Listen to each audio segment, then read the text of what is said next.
Neal spears a ball towards Draper, but Lohman just got in the way and plucked it with the one arm.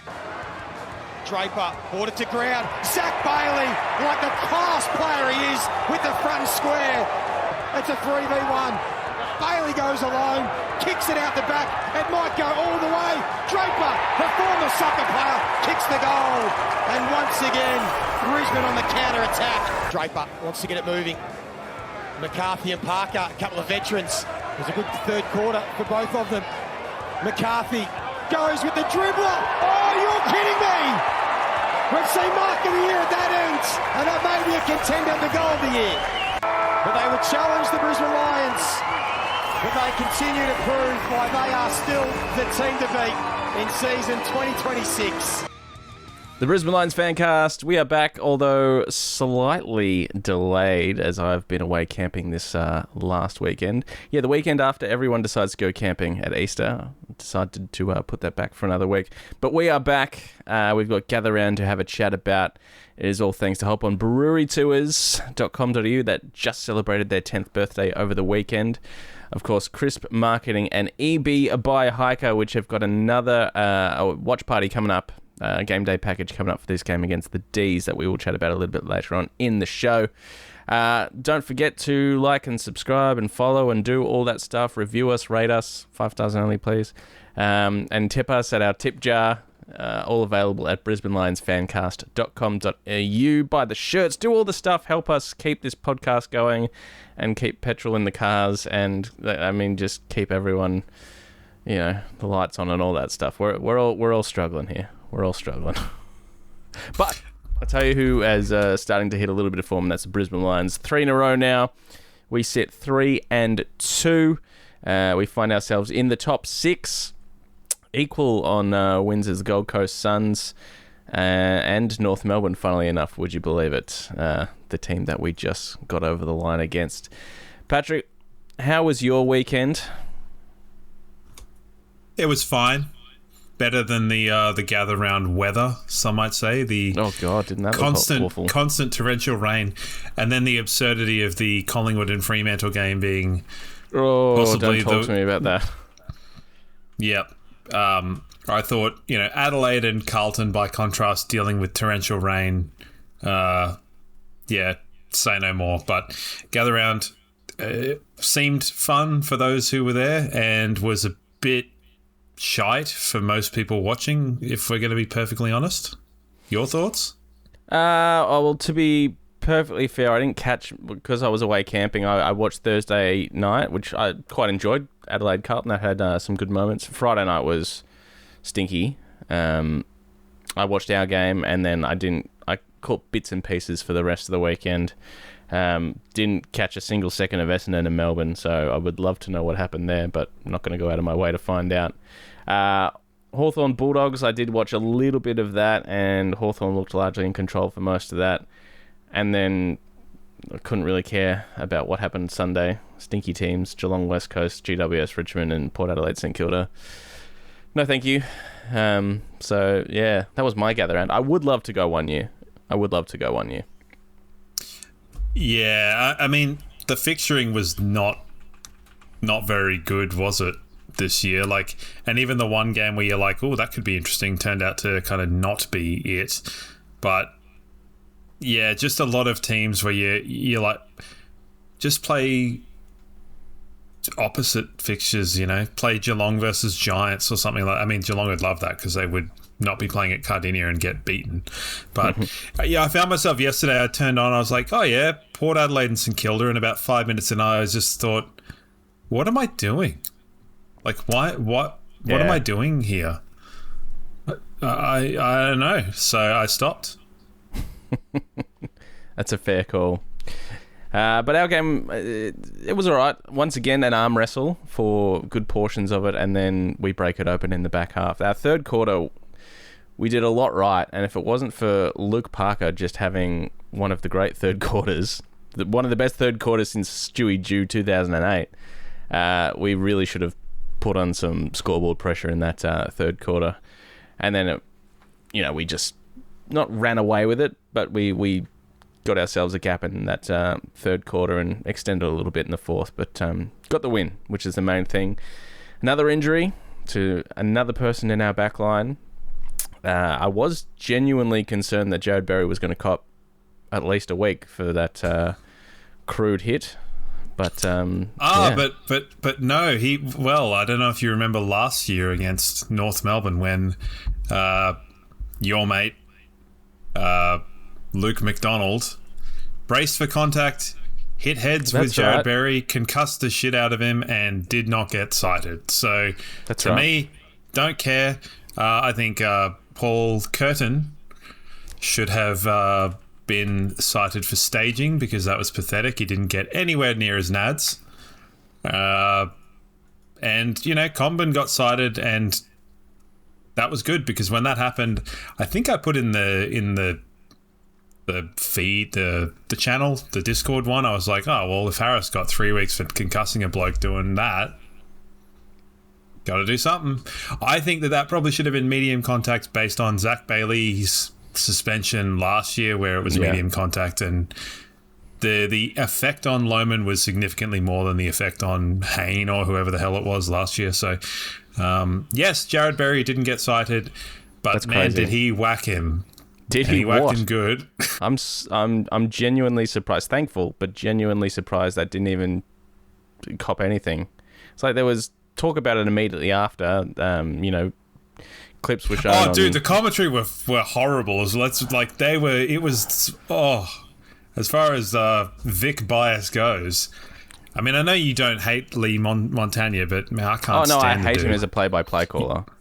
Okay, I thought you said you liked him as a play-by-play caller. No. I can't stand him as play-by-play. So in what means is he stomachable then? Because he's not stomachable as an analyst because he's terrible at that. He's just, I don't know, he's bootleg David King. He's just... Yeah, but David King's awful. So bootleg David King, are you going so far negative that it becomes positive again? Like, what are you doing? I don't mind Kingy. He says some ludicrous stuff, but I don't mind him. I hate the fact that he relies on champion data because my thoughts on Hoyne and champion data, but I don't mind him. I think it comes down to the fact that I like Fireball. Like, that is doing a lot of the heavy lifting for Kingy for me because I like him outside of footy when he's having a bit of a laugh with Corn. Your face. My eyebrows cannot go higher. Just one more time for the people in the nosebleeds. Yeah. Say it again. Say the line. I don't mind him. You don't mind who? Kingy. But I completely understand. You don't mind David King. Say that sentence. I don't mind David King. I completely understand why people don't like him, and I completely understand why Brisbane supporters don't like him, but he did a full 180 last year on the Lions. And yeah, he was about 10 years too late. I mean, yeah, obviously too little too late. But yeah, like I said, Fireball does a lot of the heavy lifting, and I'm struggling to separate the two. When he's sitting there with his shirt that's 2 sizes too small and his big laptop going, here are the numbers, I can tune out then. But yeah. Anyway, we play on. 2 changes for the team. Hugh McCluggage came back in. What a welcome addition he was. And as did Harris Andrews, another huge welcome addition. Out went Darragh Joyce, who, not unlucky, because he was fantastic the week before against Collingwood. And also Jimmy Tunstall, which will come as no surprise as well. Yeah, I'm a bit choppy on the old screen here. I'm working... But there you are. I think we're back now. Yeah, I mean, they were pretty much understandable. Another week for Noz. So they're obviously taking their time with Noz. I don't think that he failed any tests or anything like that. I think they're just being a little bit cautious, which is the right thing to do. Well, they would have made a difficult decision, because I think you put Answorth in the team, but who do you take out? You have to make a decision then. Do you take out Zorko or Wilmot or Thingamy or Coleman whereas now the decision's made and all my chickens have come home to roost. Yes, you finally got what you wanted. Dayne Zorko is going to miss some football. I mean, I'm not. I can't argue with that reductive statement from the David King lover over there. You exactly like him. You take a mile from the inch you were given. Yes, I've been looking forward to seeing this backline makeup for 3 years. Mm-hmm. So, and I will take it under whatever circumstance. And you're right. Now that Kitty's back in the team, for what it's worth, I probably would have dropped Link, moved Kitty forward, and then put Answorth in. But now, as you said, it's a straight swap. Zorko out, Answorth in. I am excited in a way to see that backline without those same three players that we've been speaking about week in, week out. Wilmot, Coleman and Zorko all in the same backline. So it will be nice to sort of get a gauge of that over the next 2 to 3 weeks, because that's going to be the future. Let's be honest. I mean, there's every chance Zorko goes around another year, but more likely than not, as we've been saying forever, this is going to be his last year. So to get a gauge of what that backline is going to look like without him is probably a pretty good thing. Which is kind of funny because we're sort of back where we were, aren't we? You know? Very much so. Like, somehow all a little wiser, a little older, still trying to elbow people in the nuts, you know, still there. It was a farce. So they made a couple of changes too. I didn't expect to see Griffin Logue back. I don't think many people did, and if it wasn't a forced change for Toby Pink being injured, then no, we probably wouldn't see Griffin Logue in. Possibly. You never know. I mean, Del Santo did say it was significant way back when, but here we are. Yeah, you missed that one? Yeah, fair enough. Yeah. And then their little taggy boy in the midfield. Yes. Finn? Yeah. Foss. Finn O'Sullivan out. So, broken jaw or fractured jaw or something like that. So, not complaining, although the job fell to their former captain, Jai Simpkin, which he did a pretty... Wasn't he annoying? He seemed to be very annoying. Well, he was wearing like an 80s aerobics headband. Yeah, he's been rolling with that this year. Him and Zane Dersma have been rolling with that this year. But yeah, no, he seemed like he was very annoying. Effective, but you know, you can be effective and annoying. I think I'm the epitome of that.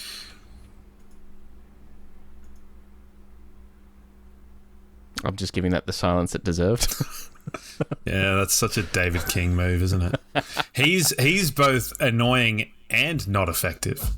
So True. Who's laughing now? So they were the changes going into the game, and what were your thoughts going into the game? Because I had a bit of a different spin appearing as a celebrity, you know, on a different podcast. I was genuinely surprised that you picked us to win by 40 odd points. So, because I thought it was going to be a little bit tougher, and very much like we were last year when we were coming from behind and still winning. The first 5 games this year I haven't walked away from any of them going, oh yeah, that's our best footy. There's obviously been patches, as there were patches last year. Collingwood game? Yeah, Collingwood was fairly comprehensive. There were moments, as I said, where they did get ball movement going fairly easy through the middle, but all in all, pretty complete performance. We're sort of leaving... We are just leaving it to a 15-minute burst where we can just tear teams open, and all the media pundits are saying, like, nobody can run with Brisbane when they get that going. And as it has been the last couple of years, we do get that going on a more consistent basis in the back half of the year, especially in September. So, you know, fingers crossed, and I've got no reason to believe we won't do that again this year. But, yeah, it's sort of like... And teams are getting better. Like, North are just not the team that they have been, like, clearly. I was interested to see, as I said last week, how they were going to stack up against... You know, a genuine top 4 team. Their first 4 games were against easier opponents. But yeah, they met, and their work in the middle was really good. But yeah, they met at a slug.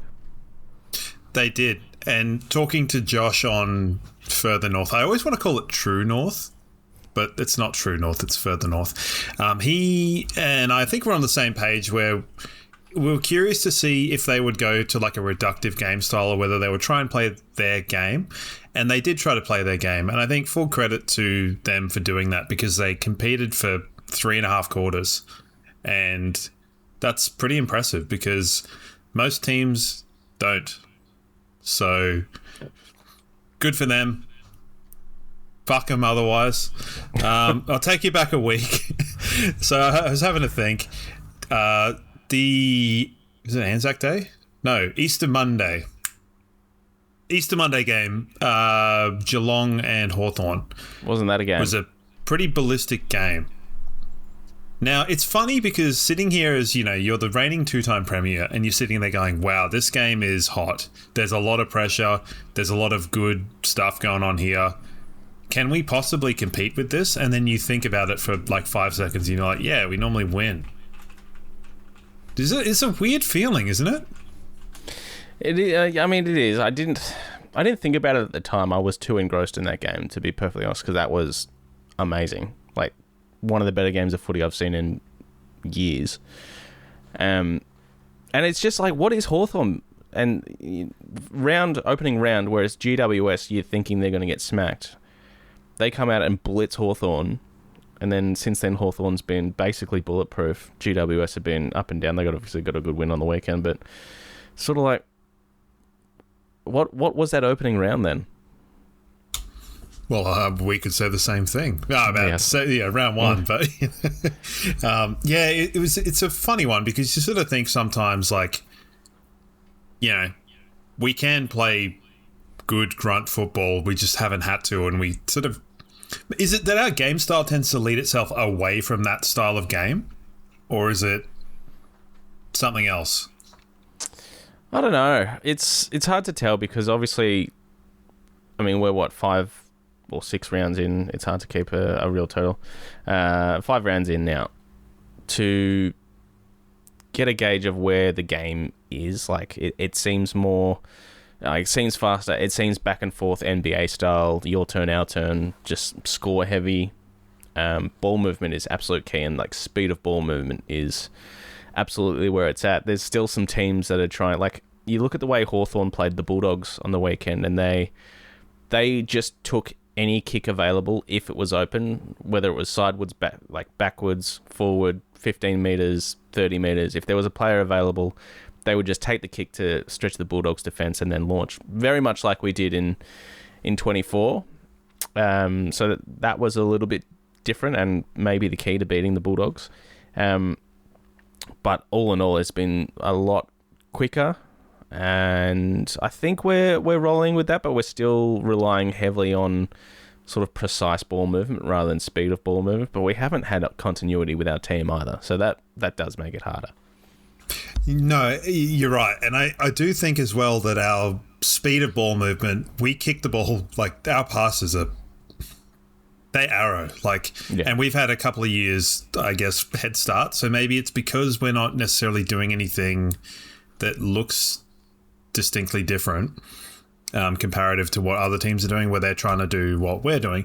I think Oscar Allen, goodness me, I've gone David King. No wonder you keep me around.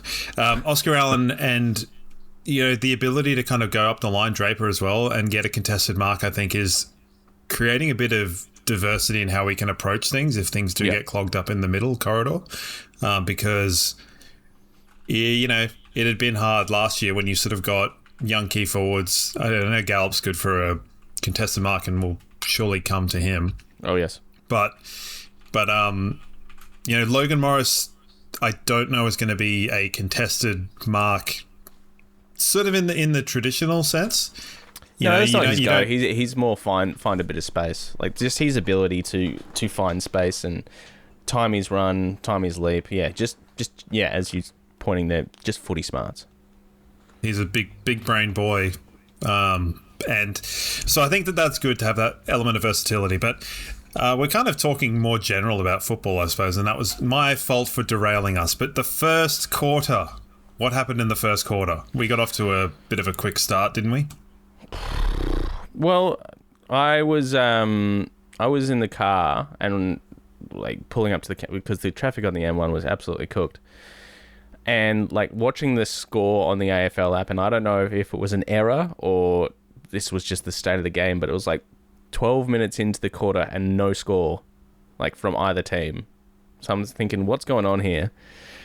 Pull up, we've kicked the first 2 goals, and then North answered back pretty quickly and got a little bit of momentum going into the quarter time break. Yeah, it sort of the first quarter, I mean, we kicked a couple goals and then we looked to be quite on top, and then they got a couple of sneakies and took a bit of control. But like all 4 of the quarters, I want to say, started quite similar, with us taking a bit of territory, getting a few repeat entries and things like that, and kind of not overly capitalising on them. So that's cool. But yeah, early goals. Who did score the first couple of goals? It was Oscar Allen, I believe, and some other fella by the name of Kitty Coleman. Kitty Coleman. Yep. Go you good thing. Love him. Love that guy. So... And another, like, just before we get into it a little bit, another week into Oscar Allen and Sam Draper, and just don't they look better each and every week? It's really good. It's really good. And you can tell, well, it took a bit for Draper to be recognised that he kicked his first goal, but I'm glad he got a second so that everyone could get around him. Yeah. But yeah, the 2 of them, it's just a different thing. And I thought, as much as anything, like, Draper's tap work was really good. It wasn't 100% perfect but there's clearly a channel that they're running. Neil just like right next to him, and he's just tapping it down. And Neil's running through like a freight train. It certainly helps that Tristan Cherry's not part of the equation as well. Yeah, that is true. And I think in the last quarter there were a hell of a lot of ruck infringements not paid, but that's okay. He got 1 in the end. But there were 3 in a row in that last quarter where the ruckman was backing in, not getting to the ball, blocking him, and it's just like I was losing my mind, absolutely losing my mind. So yeah, the first quarter done and dusted. Second quarter, North Melbourne led at both. Yeah, both first and second quarter. Jack Darling somehow looks like a way better player than he was at West Coast for probably the last 3 years he was at West Coast. But it's not a bad thing when you have forwards sort of bailing you out when you're kind of not in the ascendancy, and that seems to be what Oscar Allen has done the last couple of weeks. Just sort of kept us in a round, and then yeah, we kind of got ahead. The little fellas, Bailey and Lohman, just kind of went bang in the third quarter. There wasn't sort of too much going on. We kind of covered the various misdemeanors of certain players, which is understandable, but yeah. And then didn't we get a good camera angle for a Link McCarthy goal? Oh, did we? What? How good was that?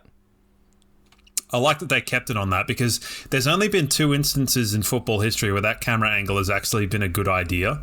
That was one of them, and the other one was in that final against GWS where Ashcroft was getting tackled by like 10 dudes and then like popped the handball over the top, and that was also cool. But most of the time, junk camera angle. No one likes it.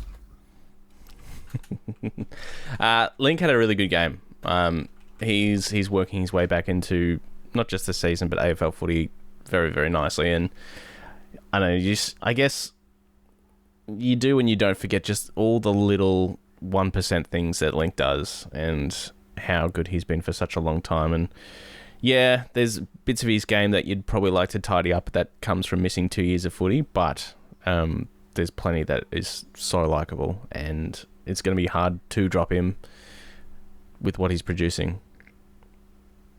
I think the merit of the team is operating really well, and there's not really anyone you look at as a weak link currently. It's a very stacked team, and everyone's kind of doing what they need to be doing, and not everyone is going to be up. Don't make me bring out the calculator again, but you have a situation where I posed it to Josh. I said, who do you think Finn O'Sullivan will tag? Not knowing that he would not play, but also not corrected that he wouldn't play. So more fool me. And he thought Neil. Yeah.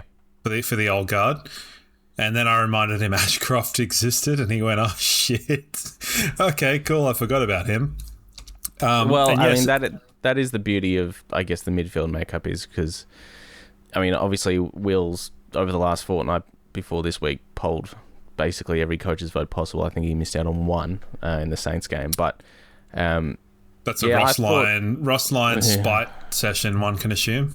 Yeah, you'd have to think so. But, you know, you tag Neil, then Will or Hugh get off the chain. You tag Will and then Neil and Hugh get off the chain. You tag Hugh and then Will and Neil get off the chain. So, and that's exactly what happened. I thought, you know, obviously Hugh had managed minutes and it's his first game back from an injury, but I thought when he got the ball was just as good and damaging as he's always been. And his tackle breaking. Yeah, he went a little bit under the radar. He just sort of plugged away and you're sort of like, oh yeah, he's the glasses again. You've done it again. Sorry, I'm not laughing at you, but I am, and that's okay because there's probably plenty of stuff that you laugh at me for. Yeah, when he got the ball, it was just he's smooth, you know. He gets the ball, he does you know, very rarely wastes the ball, but he also is one of the ones that will, you know, take the risky inside 50 kick and things like that. So it was great to have him back. I that's probably the most number of games we've ever not had him in the team, you could safely assume. Yeah, I remember. Well, he missed a couple when he got knocked out in that Hawthorn game year before last. But yeah, but that yeah, because he was, I think, the third or fourth quickest player to 200 games ever. I believe. Yeah. His first 150 came by like that. Yeah, it was crazy. I think he played 200 games from 204 possible. Could be wrong. Yeah, mental. But so yeah, weird. Miss that guy, and glad he's back. Harris Andrews didn't look like he'd missed a beat too, which was really good. Yeah. And that defense just, you know, it's not perfect because Answorth isn't there, but it almost is, and I think it's damaging. There's still some transition stuff that the team are they're giving away some back half things, but I think North Melbourne stoppage works good. You know, Wardlaw's good, LDU's good, Sheasel's good, and you know he got a lot of ball, but he didn't seem to be quite as damaging as he was in some of the previous weeks, which I think is good. And although he was playing a largely negating role, like Simpkins still got a hell of a lot of ball, still got 5 clearances as well. So it was like a Josh Dunkley style performance where you're cooling another player but still doing a lot of damage the other way as well. Yeah, he's probably one that, you know, the captaincy going off him is probably good for the team and good for him as well. So yeah, and we've seen that before with Zorko. So how about Trembath? Yeah. A bloke that's playing in bloody Blackburn just last year or whatever. Huge mark. Huge marks. I just sit there going, someone put some body on him. Don't give him a clear run to the ball. Like, someone do something. And they didn't. But we got away with it. So, more learning for Ty Gallop, which is good. He was good, though. Like, he was good. There was one interception or spoil he did on the wing that was unbelievable. Yeah. And I think also his field kicking is good, and his, you know, all of the things that you like from him, where it's his second efforts and his ground ball stuff is really, it is as functional in the back line as it is in the forward line. It's arguably more important, I would say. But yeah. And how much better is he going to be with Harris Andrews down there as well? Harris mentor and him Frog, and coach him. Harris and Frog, you know, like, if you know, and I don't want to go early and say like, oh, he's now a defender from now on, because I don't think that that's sort of the way that these things should be treated. Like, you can do two things, but I think it's going to be good for him no matter what, and I'm totally here for it. So keep him there for the time being because things are working. Well, I mean, that's it, and it's at least another 8 to 10 weeks before Dizzy comes back. It's going to be, I mean, God knows what's going on with Jack Payne. Like, he's more or less a write-off. And it does open the door for when Eric Hipwood is available to come in and play in that forward line as well. So we've sort of solved a problem that we thought we might have had potentially. And I did call that out about 2 weeks ago. So. Yeah. And then on the same, thought, he didn't get off to a hot start in the forward line, Ty Gallup. I mean, it was always going to be tough as playing the third with Oscar Allen and Logan Morris, but he wasn't necessarily... He was still doing good stuff down there, but not necessarily hitting the scoreboard. So if he can have more of an impact down back, all the better for us, and then the ability to swing when needed as well. I think there's probably an element to, because I don't think he'd kicked a goal, which is, as we said, it's fine. But he'll be celebrated down back from the little things that maybe would get missed. Probably not internally when it boils down, but Harris Andrews would be gone, ballistic over the spoil and stuff, and it would be really positive. So I think it would be a good environment. It's also probably a little bit less pressure for him to kind of cut his teeth a little bit. And it could be the sort of thing, we saw Dan McStay play forward and then play back and then play forward, over his time. So, whatever the coach, I'm not ever going to, the coaches know. And I'm not one to say that I know better than them.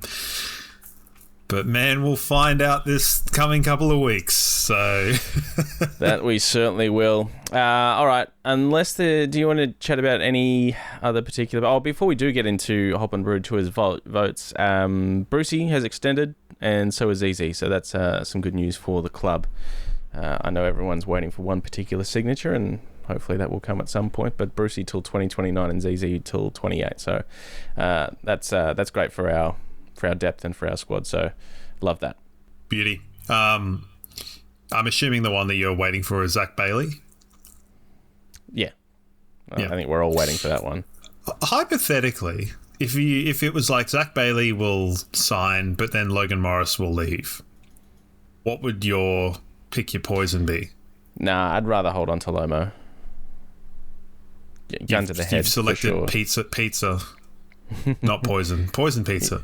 Okay, I think that's the correct answer, but Zach Bailey did Stevie J numbers again this week, so he did. He certainly did. Check out the best breweries across Brisbane and the Gold Coast with Hop On Brewery Tours. Book a half or full day tour at hoponbrewerytours.com.au. And shall we vote? He is. He's in my votes for hoponbrewerytours.com.au. Make sure you book yourself a half or a full day tour and explore some of the greatest breweries on the Gold Coast or in Brisbane with Matt and Joss. Lockie Neal gets my 3 because I have neglected to give him a vote so far this year, and he's been playing pretty impeccable footy, so he gets the 3. Zach Bailey gets my 2, and for second week in a row, Sam Draper gets my 1. Yeah, that's good votes. I think I'm going to do the same as you, but I'm going to give Oscar Allen 1 vote because I thought I'm glad that you did that because I was really tossing up between the 2, and I didn't give him a vote last week. I don't think... Did I give him a vote last week? No. You got your manic spreadsheet over there. I do. So hold on. So you gave Draper 2 in a row. I gave him 1 last week and then 1 this week as well. Yeah. Did I give Draper a vote last week? No, you didn't. Jeez, what's wrong with me? You gave it to Kitty, which was fine as well. Well, not much you can do about it.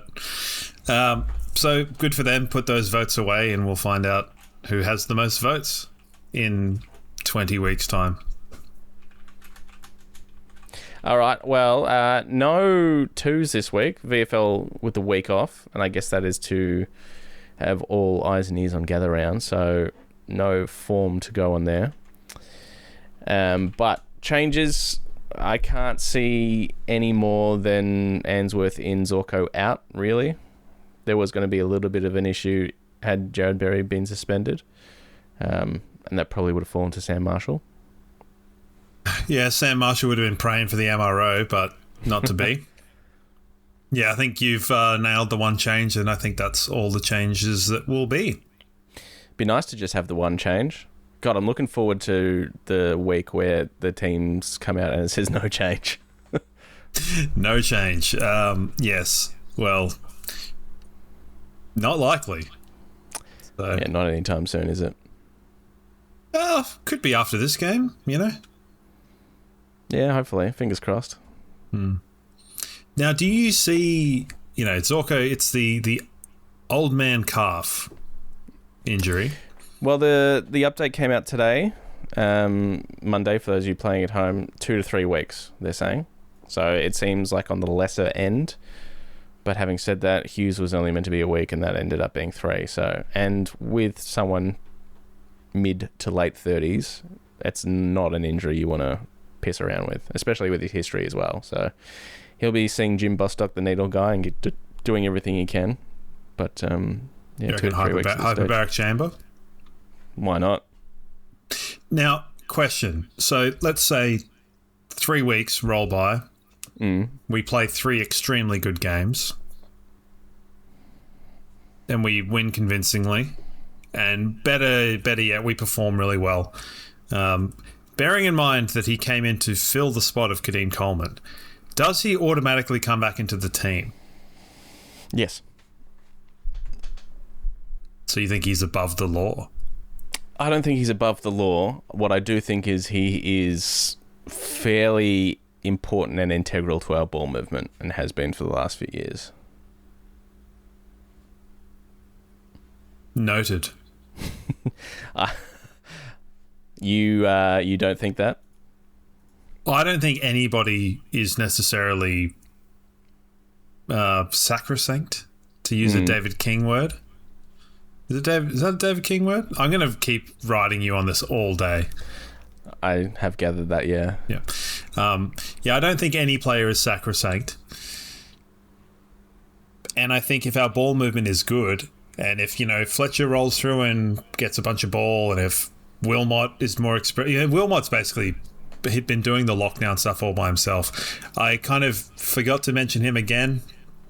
He did some really good stuff. A lot of ground ball gets. Thank you. Thank you, Darcy Wilmot, for being there. I guess we'll find out. We'll find out. It's a good problem to have, because... Absolutely. I still think he is one of our best when it comes to ball movement and the kicks that he is able to bite off and achieve and execute as well. So I think he comes straight back in, regardless if we win the next 3-4 weeks by 5-6 goals. It's going to be hard to tell as well, because Melbourne, Adelaide at the Gabba is obviously going to be a tough game. Essendon, you'd sort of pencil that in for a win, and then Carlton at the Gabba as well. So, what do you take away from those? Melbourne are so up and down at the moment. 1 week they're smacking the Suns, and then the next week they're losing to Essendon. So that is going to be one thing. It is going to be a huge test for our ruckman coming up against a bloke that is yet again the best ruckman in the competition, year after year. Yeah. Big Baldy. Yeah. So for me, he comes straight back in. Yeah, I guess we'll find out, because if it's the sort of thing where you go, well, the team have played extremely well, they've won every game, the ball movements looked good, then you go, well, who do you take out?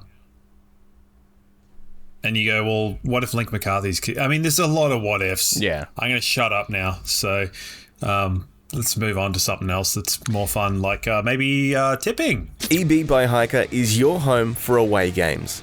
Live footy on the big screen, good beers, good food, good vibes. 65 Manila Street, East Brisbane. Tipping. All right, we can do our tipping thanks to EB by Hiker, where you can get your game day packages, and you can get those packaged. There you go, right there. In fact, let's have a quick look at that. The $79 game day packages. The next one is coming up at 2:45. It kicks off this Sunday. It kicks off. It does say $79 there on the website, EB by Hiker. That gives you 3 hours of all you can drink from the core range beers, wine and soft drink, and you get a main meal from the kitchen.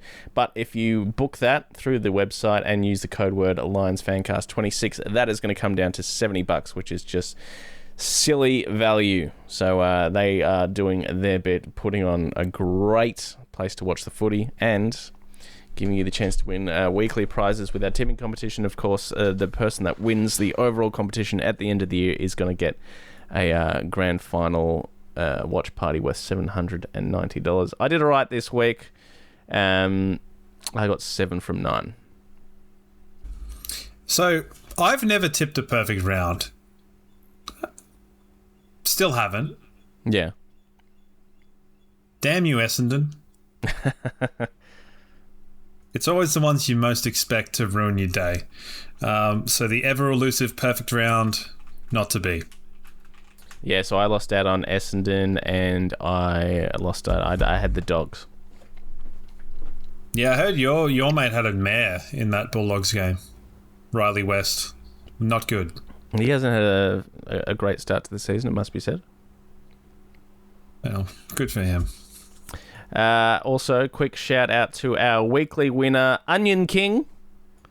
Ryan B is our weekly winner of the tipping competition. Make sure you get in touch so we can get that prize to you, thanks to EB by Hiker. You get 300 waypoints, which is equivalent to a free pint at EB by Hiker. So get in touch, Ryan, and we'll make sure we get that to you as soon as we can.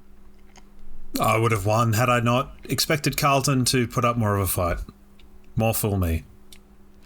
All right, so Thursday night, Collingwood Carlton at the MCG. Wow. Can't wait to watch Carlton on primetime again. I'll stop eventually. Collingwood, obviously, but only by like 4 because they can only kick about 3 points. I'm going to go Carlton. By 12. 2 goals. All right. I don't think they'll win by that much, but I am tipping them to beat the Pies. I'll shake it up. They're both shit anyway. Yeah, I think that game will be worth watching because it is such a just like 2 massive clubs, huge rivalry. I think it's... And they're both mid. Milestone game for one of the Pies players, I believe, maybe. Can't remember. I think Dacos is having a milestone game, perhaps. Don't know. Cats and Dogs. This will be a hard game. Dogs. Will it though? 2 in a row. Yeah. GMHBA. Dogs are looking a bit depleted. No English, no other guy. You didn't click a thing. Make an assessment. Tip your Bulldogs. You're David King, after all. He doesn't love them as much as Corn does. I will... Yeah, Cats. Cats just. Sydney to beat the Giants. Suns to beat Essendon. Hawthorn to beat Port. Crows to beat It's St a lot of Kilda. home teams. Yeah, North to beat Richmond. Will beat Melbourne. Freo... Oh, the Derby. Freo to beat West Coast. Pretty straightforward, I would say. You've just gone outside the box with your Carlton. I would also say, so I don't think Corn actually loves the Bulldogs. I think he's doing that thing where he's like, if they win, I can say that I said they'd win, but if they don't, I can say that they leveled my expectation, you know? So it's this kind of weird, spiteful thing, which is funny given the whole beverage stuff and that pettiness. So, speaking of petty... Let's talk about Melbourne. We will talk about Melbourne, but first we're going to get to the Chris Marketing questions. Thanks to Chris Marketing, where you can get your free Brisbane Lions Fancast stickers. They're available through our website, brisbanelionsfancast.com.au. Just a couple of questions this week. Chris Marketing are your outsourced marketing managers. From social media and newsletters to design and websites, they handle it all, so you can stay focused on your business. crispcoms.co. Can I just categorically say that was my greatest ever segue and it was ruined? Yes. By questions, brought to you by Chris Marketing. A couple of big milestones coming up. Dunkley 200, Lockie 300, and Logs has got his 50th coming up in a couple of games as well. What are your favourite moments from those 3? Lockie, Dunks, and Logs. In Lions colours. So should we go? Let's go from lowest to highest. So we'll start with Logan Morris. Yeah.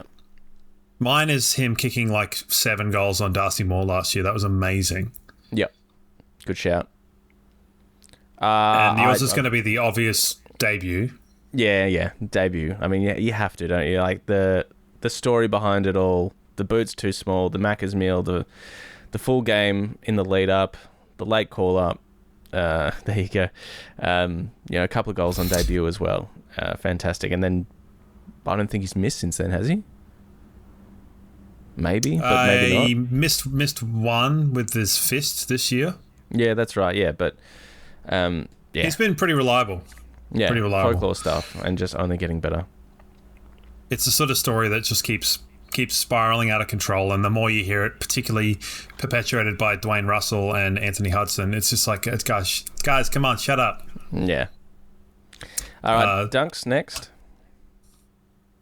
Mine is his game at Marvel a couple of years ago where he doubled Cripps. Yeah, that was going to be... All right, well, I'm glad you've taken that one because I was going to toss up between the two, and that was one of them. I'm going 18 tackles in the Q-Clash final last year, sorry. Next year, you're prophetic.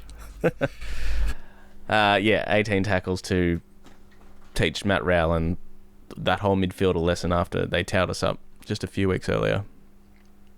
Pretty good. Can't argue with that. And L. Neil, you can go first here because not sure. Yeah, you're just going to go the goal in the grand final? I mean, yeah, it's up there. I mean, 2 Brownlows, obviously, but that goal in the grand final, it's hard to go past. It is. His 24 grand final was also amazing. Yeah, I'm trying to go past it, and I'm struggling to figure out how best to go past it because, I mean, I don't mean to discredit Lachie Neale because he's too consistent to pick a moment. That's it.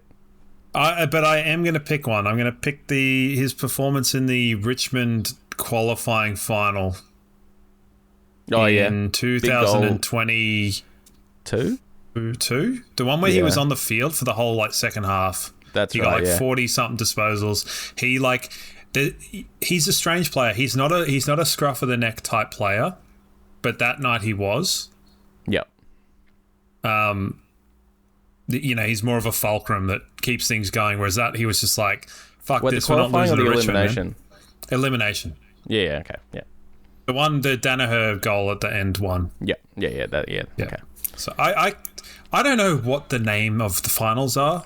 There's I can't remember if it was that game or the 2020 qualifying against Richmond or any other subsequent final we've had against them where he kicked that goal from 50 on half time as well. Yeah, that was also pretty good. But the 2022 one. Yeah. 2022. That is correct. Yes. I can't remember what most things happened. So those were the moments.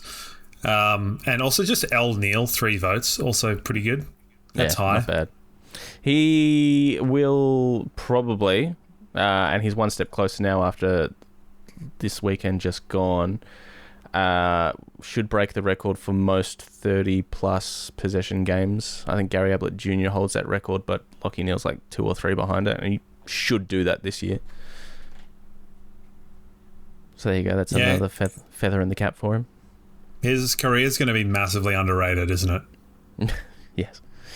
Next one from Josh. It was Ashcroft's first heavy tag. How do you think he handled it? And are the days of tagging Lachie over?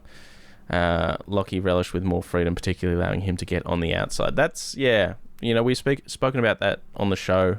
The best players, how they can continue adding to their game. And, for such a long time, Lachie's inside game has been...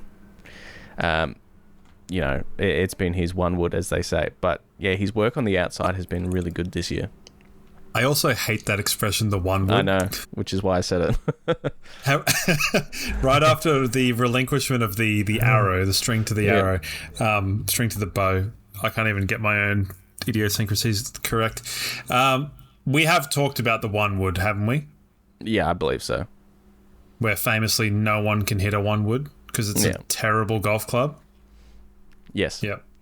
And the fable is to hold it aloft when it's lightning storm because nothing will ever hit it.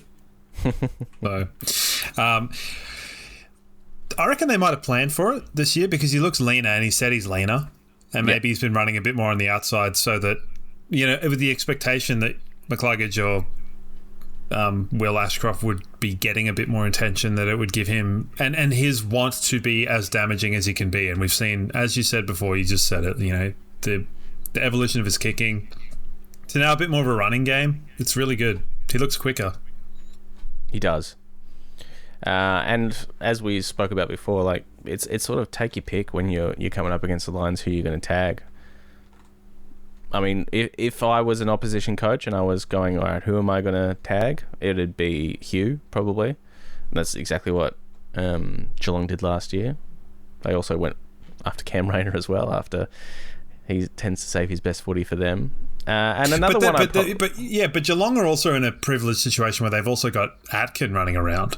So they've got two to be able to go with. They can bring one of the Irish guys who I can never remember, and then Atkin in there, and then they can also just throw someone else. They've got Warple now, who's not particularly famously a classy ball user, so they're all kind of a bit more diffusey-ish, which is definitely a word. Subsequent question from Tom: is Neil in Brownlow medal form? No, we've now got too many people to take votes away, so he won't win by the reductive manner of what the Brownlow medal is. So sorry, it'll be the days are gone of when a game finishes up and they go, oh, who should we give the votes to? I don't know, just give them to Neil. He was good again. There's more people to consider, but he'll poll votes. He'll poll votes, but he's not gonna be in top 5 again, I would have thought, but you never know. I don't think so. I think the Brownlow medal is going to become this weird award that's going to be won by middling teams, I think, Collingwood are a middling team. Well, I mean, if Nick Dacos doesn't win it this year, there might be some sort of attack on Crown Palladium. I mean, that'd at least be fun. And hopefully we're in another grand final, so none of our guys are there. Yeah, true. They can just, run in mob-style blackjacking people in the knees of our opponents. All right, next question from Indigo. Is Link's return to good form going to be one of the key factors to a successful season? I'm going to let you take the lead on this one because this is going to lead into one of your favourite points that you've made and time again here. Which is? That it takes a whole squad. Yeah, okay, I do say that. I've also had a lot of concussions, so I think we talked about it last week, that he offers an element of consistent stability, and if he can get back to that, you can kind of bank him for 2 goals a game, and 2 goals a game is pretty good, and also to do all to tick all of the weird forward line KPIs. So yeah, just do it. You're good, and you can let the other ones be fruitful. You'll see more out of Cameron, you'll see more out of Lohman. So one person we haven't really seen a lot out of is Cam Rayner this year much. But yeah, well, he had that groin problem in the off season that I think there's just there's a couple of players that are really struggling to hit their straps early because of their limited preseason. Cam Rayner's one of them, Dunkley is another, Fletcher, those 3 are probably the big ones where, I mean, they're not performing, but we know they're capable of so much more, and we will see that. I think it bodes well because you're looking to not fizzle, and if it's a sort of extra 5 to 10% that you can add later on, then that's good. But to go back to the question at hand, yes, it takes a whole squad to win a premiership, and the ability to rotate and to give people a break, I think, is good. But him hitting form, I think just for a personal note, he gave an interview, I think, on Channel 7 a couple of weeks ago. Might have been maybe when we were playing Collingwood. Yeah, I think so. And he just seemed like he's like, oh, I'm just happy to be playing and I really want to win a premiership, please. Yeah. And the sincerity, he carries himself with a certain maturity that I think even some of the other older players don't, which I like. So, yeah, onward and upward. Your thoughts on Lincoln McCarthy? Yeah, I mean, just to echo your statement there, absolutely fantastic bloke and very mature, and he just seems happy to do whatever is needed for the team to be part of it and to be part of that success, because his career is coming to an end within the next year or two. So I would love for him to get a flag. And as we said, there's still elements of his game I'd love for him to improve. But yeah, he's such a talented footballer that I know that will come, and experience to AFL level footy again is only going to help him. So yeah. And it did seem a little bit... He won't play the full season, I would imagine. Not that he's going to get dropped. Well, maybe, and like if he just keeps improving, maybe he won't. But selection is so hard. Like team selection is so tight that he may miss from time to time. And because he's older and his body has let him down quite a bit the last couple of years, it might be best for him to have a 2-3 week period where he doesn't play or plays twos or something like that in the middle of the year. He's got so much run in his legs that he didn't give in the past couple of years, though. So, it's like he's banked the miles that he hasn't run. But I think it was interesting to see him get put on Parker in the fourth quarter, almost like you would with a sort of pseudo, the way that Archie would get put onto some. So you might see him play that role as well, which I think... Yeah, well, I remember that qualifying final, to go back to famous finals against Richmond. We just got towed up by Vlosten and Grimes and Alex Rance. So I remember that 2020 qualifying final where we did get it over the line. It was because both Link McCarthy and Cam Rayner were sort of tag teaming and playing a defensive forward role on those players, like the Vlosten and the Grimes, and that's went a long way to how we were winning, because too often they were just left to intercept and get their ball movement launching. So we know he can play that role, and he did it very well again on the weekend. So one of the great guys. I was performing semaphore of a T and an S, assuming that you would go for Tom Stewart, which he also has done plenty of times. But yeah, so great for him, great for the team, and I think it brings everyone up and provides that pillar of consistency. So. Last question, Guavocado. What do you think happens first? Brisbane get an Adelaide Oval gather round game, or heat death of the universe?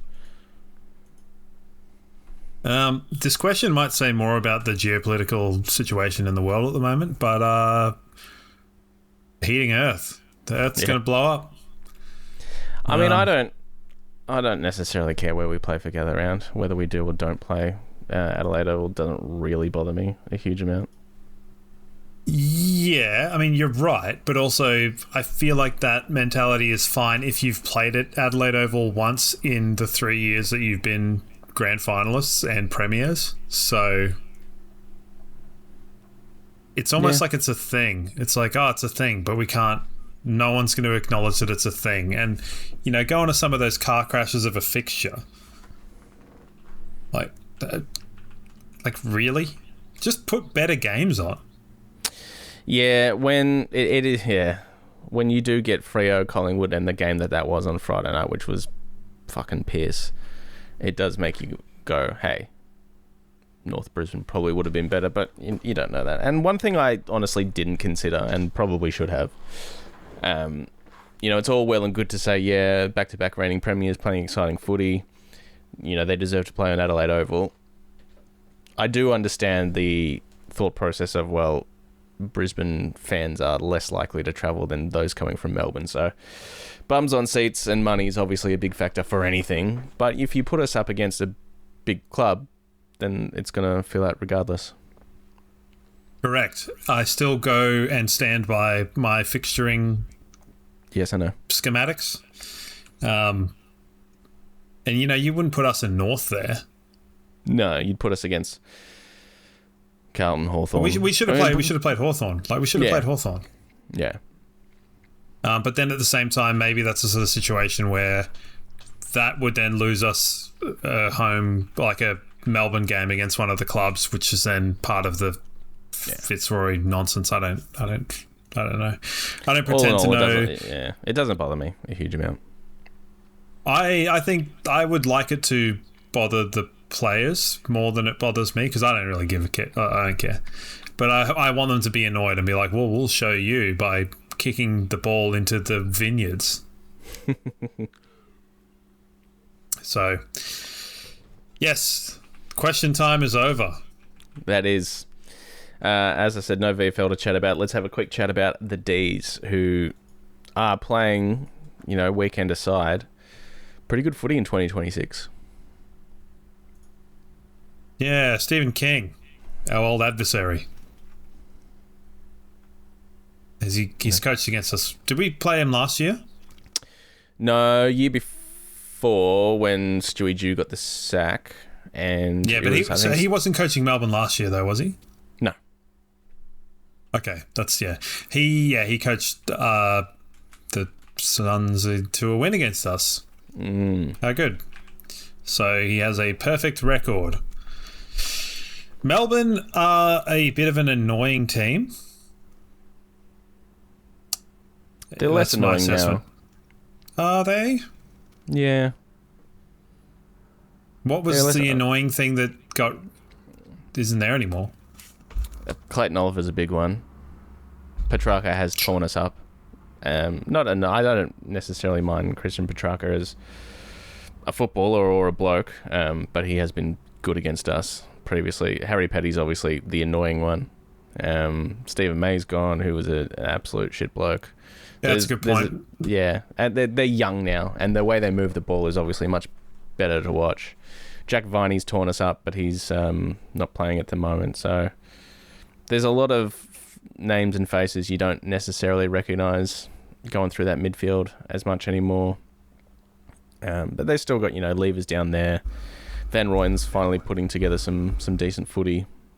And then they've got, Tolstrup and Harry Sharp's playing bloody good footy for them as well.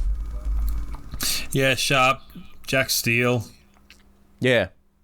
Like, he seems to be freed up, and wow, St Kilda, good decisions. Like, it's all the academy's fault.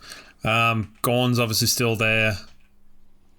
Sparrow, Rivers, they're all kind of players that were sort of the ones that you were like, oh yeah, they're the young ones when we play them in finals and stuff. But Mychek's always kind of been a bit of a problem for us. Yeah, he's a great addition for them.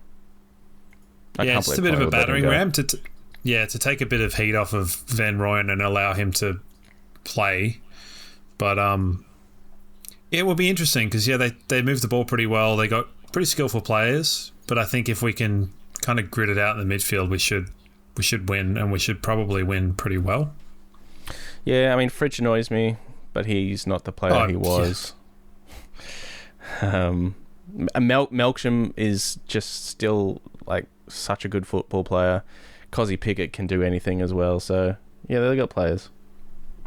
Yeah, Pickett's speed in the midfield is going to be a problem, but and do you reckon Melksham just goes straight to Harris Andrews? Probably. Well, I don't know. That was straight out of the Goodwin handbook. Maybe Stephen King's not necessarily going to be doing that anymore. He seems more worried about what footy they can play rather than what their opposition can play. That's very scary. The book of Stephen King. Very good. It was certainly not good. It's a bit of a weird one. Like, Melbourne do tend to play pretty well against us. They quite hate us, which is understandable. They obviously got us last year at the Gabba. They did, and it wasn't even like a we played poorly situation. They just absolutely locked us in for the last quarter. Yeah. And it was a kind of a feckless display from us, in the end. So hopefully not this time.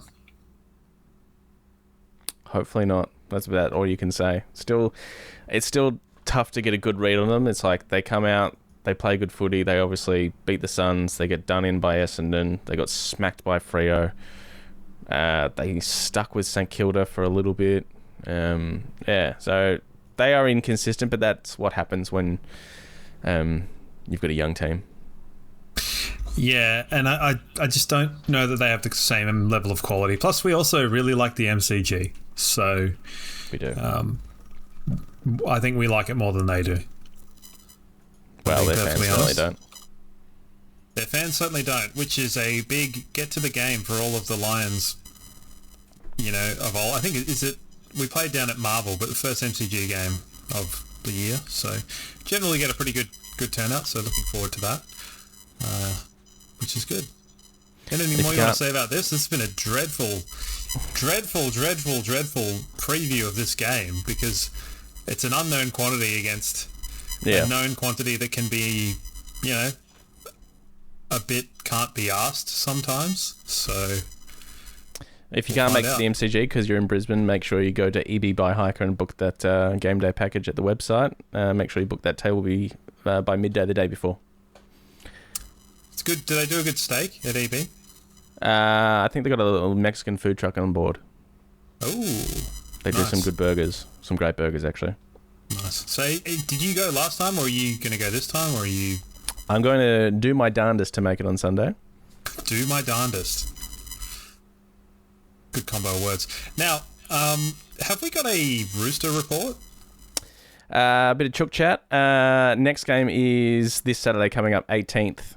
2 o'clock, the over 35s will be taking on Coomera.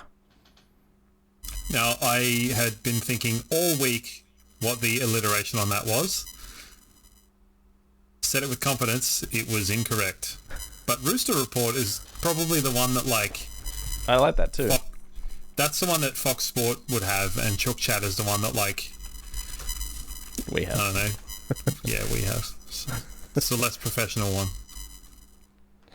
All right, well, so you're going down to the Gold Coast again? No, home game this week. So if you're around the Maroon area, make it down 2 o'clock. The 45s will be playing at midday, and I think the girls are playing after as well. So get on down for a fun day at Maruka, and hopefully watch me kick a couple more snags. Have they got the ambulances with the IVs ready for that midday game? I sure hope so.